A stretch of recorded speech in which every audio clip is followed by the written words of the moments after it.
حضور نبی کریم صلی اللہ علیہ وآلہ وسلم نے ایک مرتبہ جبریل علیہ السلام سے پوچھا، اے جبریل علیہ السلام، کبھی تمہیں آسمان سے مشقت کے ساتھ بڑی جلدی اور فوراً بھی زمین پر اترنا پڑا ہے؟ جبریل علیہ السلام نے جواب دیا، ہاں یا رسول اللہ صلی اللہ علیہ وآلہ وسلم، 4 مرتبہ ایسا ہوا ہے کہ مجھے فی الفور بڑی سرعت کے ساتھ زمین پر اترنا پڑا ہے۔ حضور نبی کریم صلی اللہ علیہ وآلہ وسلم نے فرمایا، وہ 4 مرتبہ کس موقع پر؟ جبریل علیہ السلام نے عرض کیا، ایک تو جب حضرت ابراہیم علیہ السلام کو آگ میں ڈالا گیا تو میں اس وقت عرش الہی کے نیچے تھا، مجھے حکم ہوا کہ جبریل خلیل کے آگ میں پہنچنے سے پہلے فوراً میرے خلیل کے پاس پہنچو۔ چنانچہ میں بڑی سرعت کے ساتھ فوراً خلیل کے پاس پہنچا۔ دوسری بار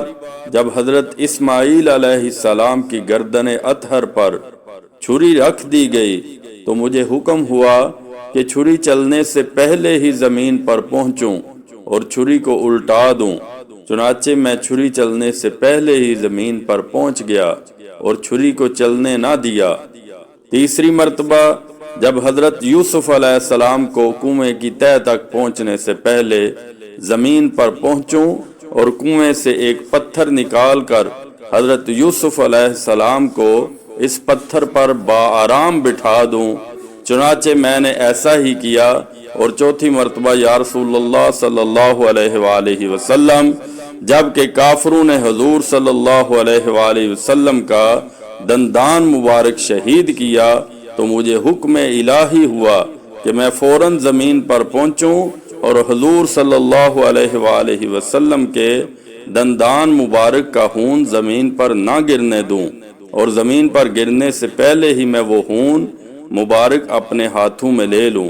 یا رسول اللہ صلی اللہ علیہ وآلہ وسلم، خدا نے مجھے فرمایا تھا، جبریل، اگر میرے محبوب صلی اللہ علیہ وآلہ وسلم کا یہ خون زمین پر گر گیا تو قیامت تک زمین میں سے کوئی سبزی اگے گی اور نہ کوئی درخت۔ چنانچہ میں بڑی تیزی کے ساتھ زمین پر پہنچا اور حضور نبی کریم صلی اللہ علیہ وآلہ وسلم کے خون مبارک کو اپنے ہاتھ پہ لے لیا۔